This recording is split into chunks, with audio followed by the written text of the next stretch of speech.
profissionais da construção civil dos mais diferentes setores usam a matemática no desempenho de suas funções. O arquiteto na elaboração dos projetos, nas maquetes e plantas. O engenheiro nos cálculos de estrutura e de materiais que serão empregados na obra. O pedreiro no cálculo da quantidade de material que terá que usar. O carpinteiro e o marceneiro nas medidas, nos ângulos e nos encaixes. Então, vamos direto ao nosso assunto em matemática na construção.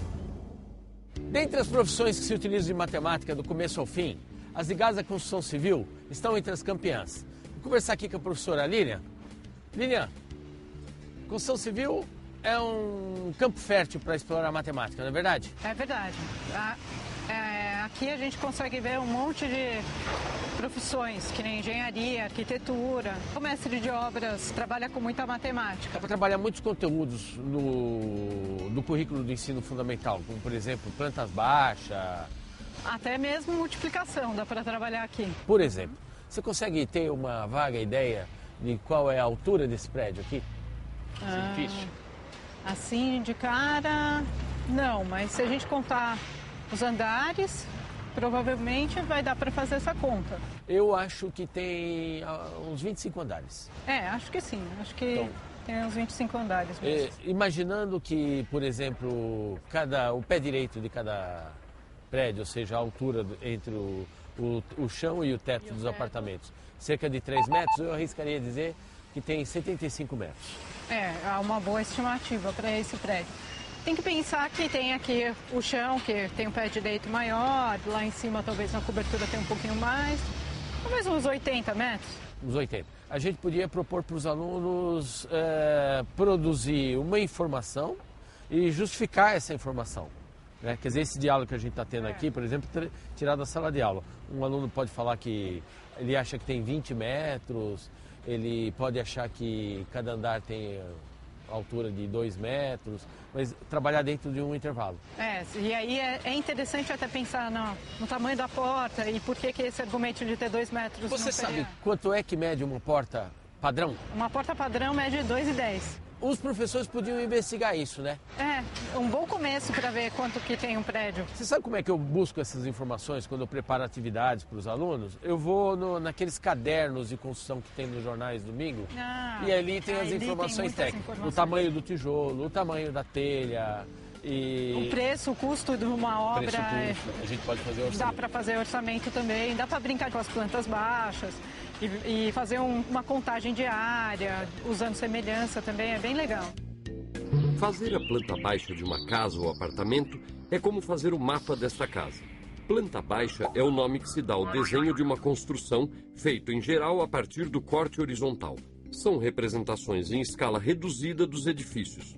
A construção de uma planta baixa é uma atividade escolar muito rica, pois possibilita o estudo de diversos conceitos, procedimentos e fatos geométricos como semelhança e ainda relações de proporcionalidade e medidas.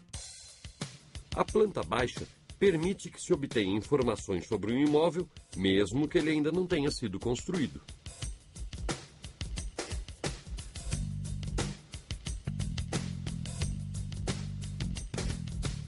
Agora vamos desafiar quem está nos assistindo, tá? Aqui nós temos 5 torres, tá? Vamos partir do princípio que são 25 andares, tá bem? Quantas pessoas você acha que vão habitar esse conjunto aqui? Tem que pensar quantos apartamentos tem por andar primeiro, né? Nesses andares que tem 2 apartamentos. Você acha que aqui são 2 por andar? 2 por andar. Esse daqui parece ser um pouco maior. Tá com cara de ser 4 por andar. Maior. Então, considerando 2 apartamentos por andar, 25 andares, aqui tem 50, são 3 torres, 150 só aqui.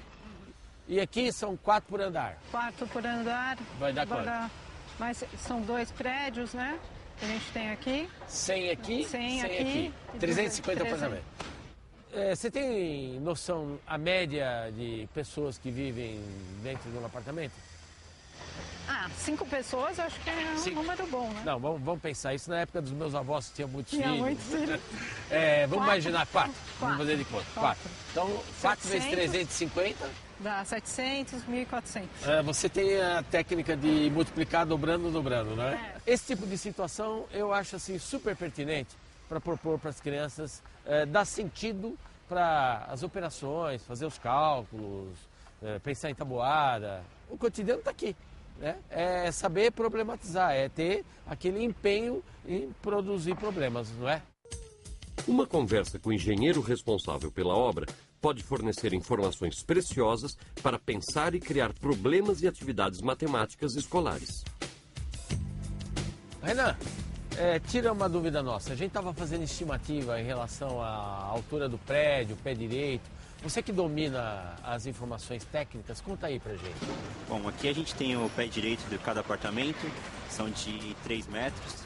Nós estamos aqui com 5 torres, 2 torres nós temos 4 apartamentos por andar, e são 3 torres com 2 apartamentos por andar. O maior de 2 apartamentos por andar, que são 182 metros quadrados. Temos o menor, que são 4 apartamentos por andar, 147 metros quadrados.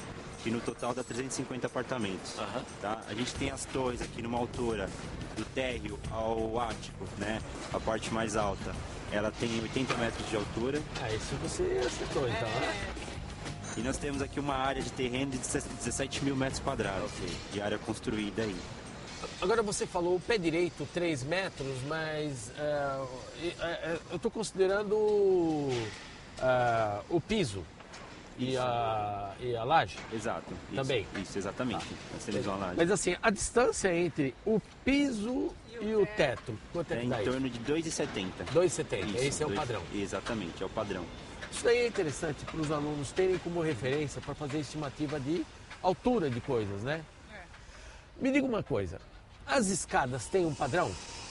Ou a inclinação, ou a altura? A altura a gente tem a variação de 18 centímetros de altura. E tem em torno de 22 o espelho. 22 o espelho. Isso. O que é o espelho? É a pisada. A pisada. Isso, exatamente. Eu cheguei a ver no estudo de arquitetura que isso se expressa numa fórmula.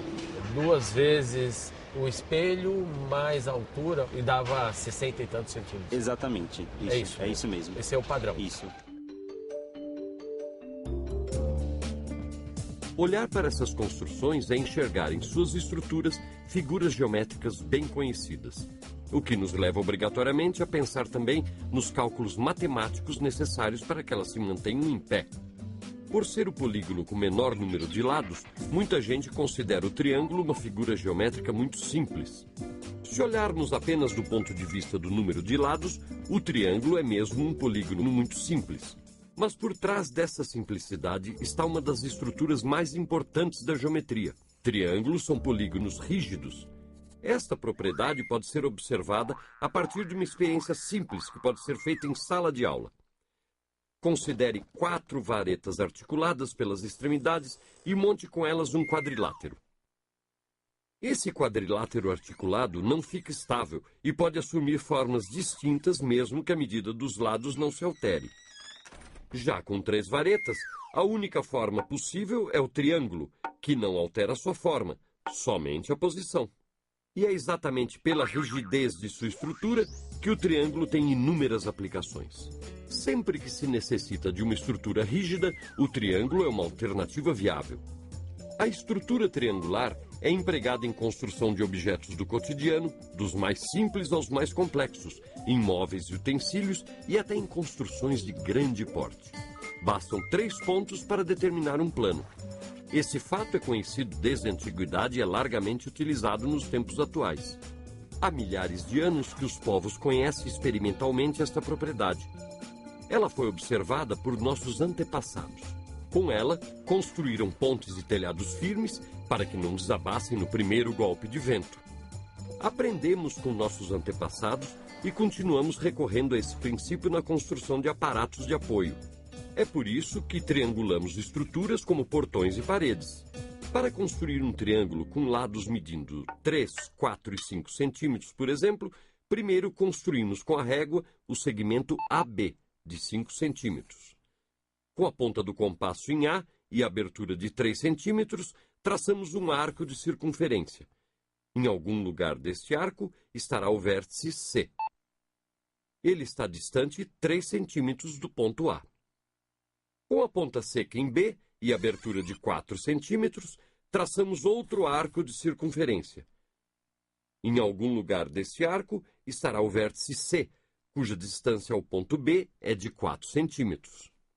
A intersecção dos dois arcos satisfaz as duas condições. Fica, portanto, muito bem determinado o triângulo de lados 3, 4 e 5, que, por sinal, é o famoso triângulo retângulo. Aquela questão dos degraus, você lembra das informações? 22 a base, a altura 18. Então, 18 por 22, 9 onzeavos dá 0,8 décimos. 8 décimos. Então, a tangente, qual é o ângulo cuja tangente é 8 décimos? Se a gente pensar na tangente de 45, Que é é 1. A de 30 graus é raiz de 3 sobre 3. Raiz de 3 sobre 3 é 1,7 dividido por 3, dá aproximadamente 0,6. Então está mais ou menos entre, eu estimaria uns 35 graus. Acho que é uma boa estimativa. Matemática em toda parte.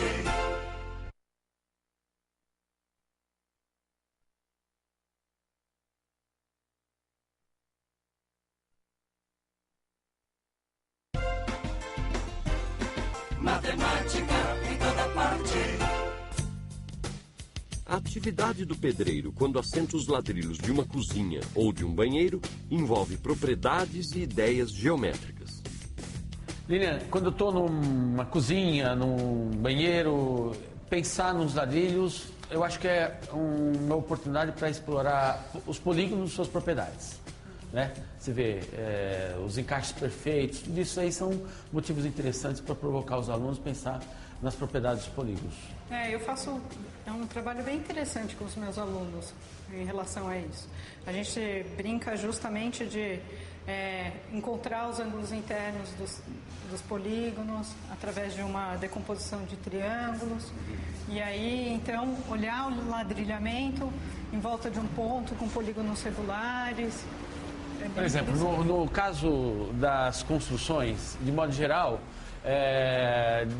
realça o ângulo reto, né? Que, 4 vezes 90 dá 360 graus. Mas tem ladrilhos que são hexágonos regulares, não são quadriláteros. Né? Aquela lajota hexagonal é um hexágono regular, e algumas que são combinações, né, de polígonos. Existem uns tipos de polígonos que a gente chama de polígonos arquimedianos, que são justamente formados só de polígonos regulares. E que fecha sem deixar espaço. Sem deixar espaço. A indústria da construção procura padrões regulares que possam ser produzidos em série e em escala industrial. Uma das formas preferidas para ladrilhar ou fazer pavimentos é o hexágono regular.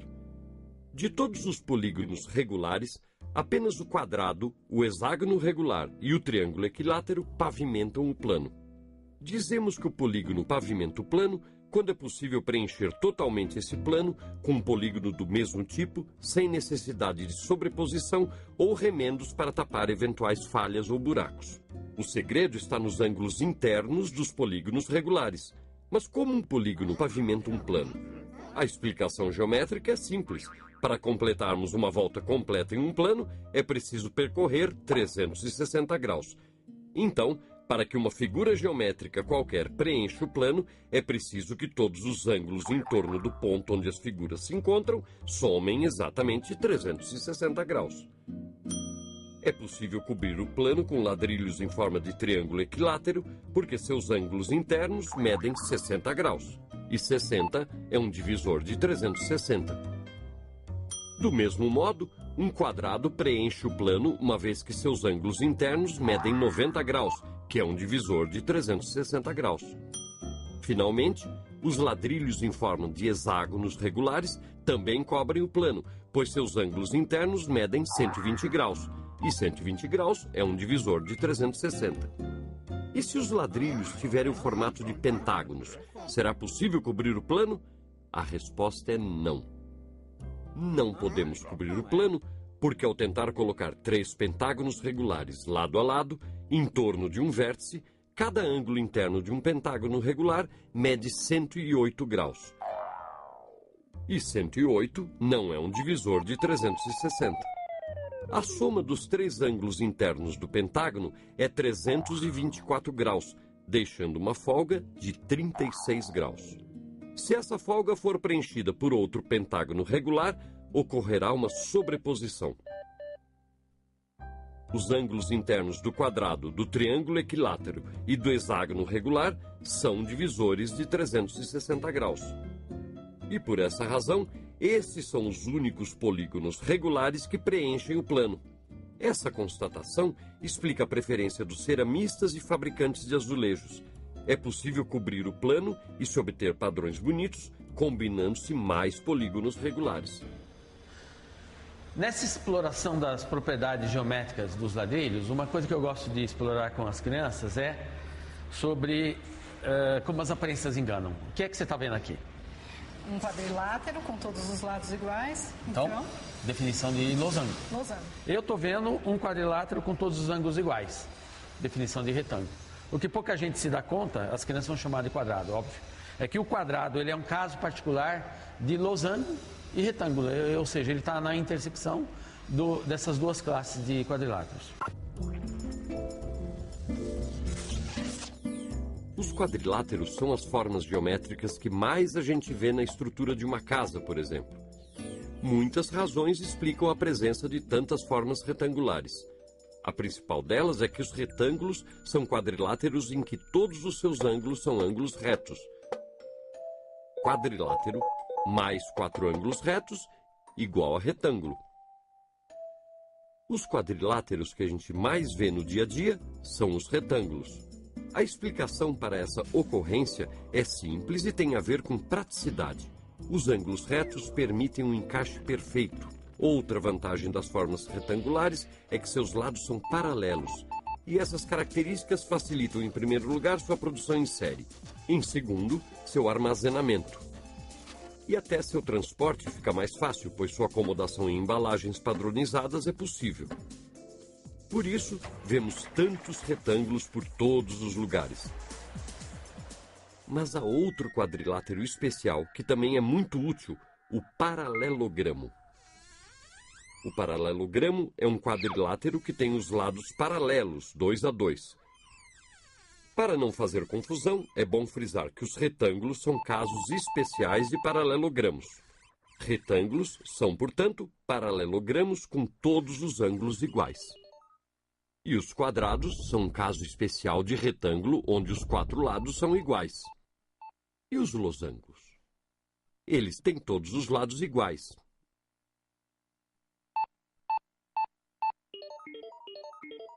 Então, vai ser fácil você entender por que os quadrados são casos especiais de losangos. Eles são especiais porque, além de ter os lados iguais, também têm todos os ângulos iguais. Podemos concluir, então, que o quadrado é um quadrilátero especial, porque é, ao mesmo tempo, um retângulo e um losango, além de ser também um caso particular de paralelogramo. Uma coisa que eu acho que é negligenciado nos currículos é sobre o tratamento a ser dado para os paralelogramos. O paralelogramo, enquanto quadrilátero, enquanto estruturalmente, ele é uma das figuras mais importantes.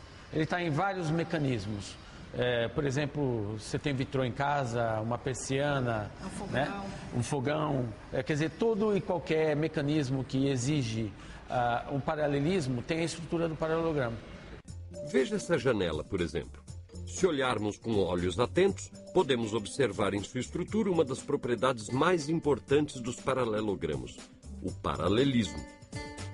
Graças à estrutura do paralelismo é que podemos construir janelas, persianas e outros objetos móveis. As lâminas de uma persiana têm que estar paralelas para que elas se abram simultaneamente, todas no mesmo ângulo. E assim, você consegue controlar a luz ambiente, cortando ou deixando penetrar a luz de fora. A estrutura do paralelogramo pode ser encontrada em vários objetos do dia a dia. Caixas de pescaria, balanças de prato, bandejas de fornos de fogões e até em brinquedos. Matemática em toda parte.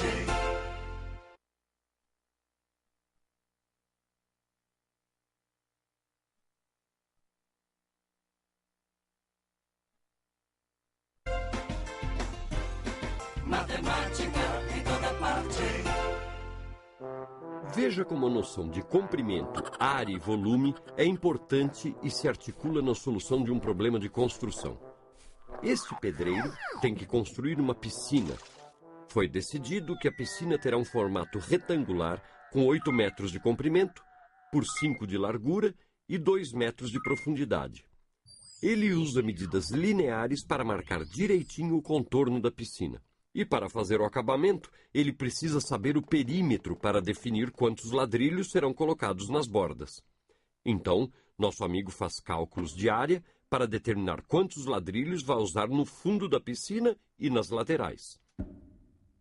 Ele precisa também calcular o volume para saber quanto terá que remover de terra e quanto precisará para encher a piscina. E para calcular o custo de sua mão de obra, ele sabe que o valor é proporcional ao tempo de trabalho em cada etapa. Tudo é proporcional. Proporcional ao perímetro, no trabalho com as bordas. Proporcional à área, no trabalho com o fundo e as paredes. E proporcional ao trabalho de remoção da terra e ao enchimento da piscina. Sempre que eu estou em frente a uma porta, eu me lembro de uma das primeiras propriedades matemáticas que eu aprendi. E foi observando meu avô trabalhando. Meu avô era mestre de obras. Como todo bom mestre de obras experiente, ele sabia tudo de carpintaria, marcenaria, ângulos, medidas, etc. Então, uma vez ele compra a porta bruta, a madeira, e ele quer fazer o encaixe para poder encaixar aqui, certo? Só que ele cometeu um erro. Tá? Ficou defasado, ficou levemente para baixo ou para cima, não me lembro. E aí é que eu prestei atenção nessa propriedade. Dá uma olhada, a porta é um retângulo, né? 90 centímetros por 1,90. Que propriedade geométrica tem um retângulo? Ele é simétrico. Ele é simétrico, tem 2 eixos de simetria, vertical e horizontal. Ok? Sabe o que ele fez? Ele girou. Então, quando ele girou, ele sabe que vai garantir o encaixe. E aí então a parte que tinha o buraco ficou encostada ali e aqui ele fez o trabalho de novo com a medida. Então, essa primeira propriedade que me veio à cabeça foi realmente as relações de simetria no retângulo.